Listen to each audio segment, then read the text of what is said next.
How to file a claim on the USAA app. Let's get started. Firstly, make sure you have already downloaded USAA app on your device. If not, you can head towards App Store, search for the app and download it. Then launch it, you'll land to the login page.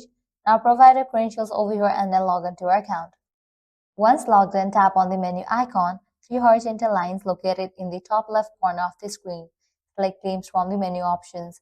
Tap on Start a Claim or the plus button to begin the process of filing a new claim. Choose the type of claim you need to file, such as auto, home, health, or other types of incident claims. Enter the details of the incident, including the date, time, and location of the event.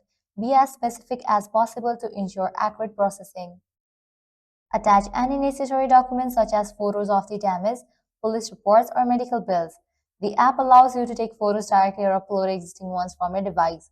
Review all the information you have entered to make sure it's correct. Once you are satisfied, submit your claim through the app. After submitting, you can track the status of your claim directly in the app.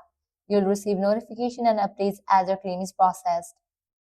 So this is how you can easily file a claim on the USAA app. If this video was helpful, don't forget to like, share, and subscribe. Thanks for watching.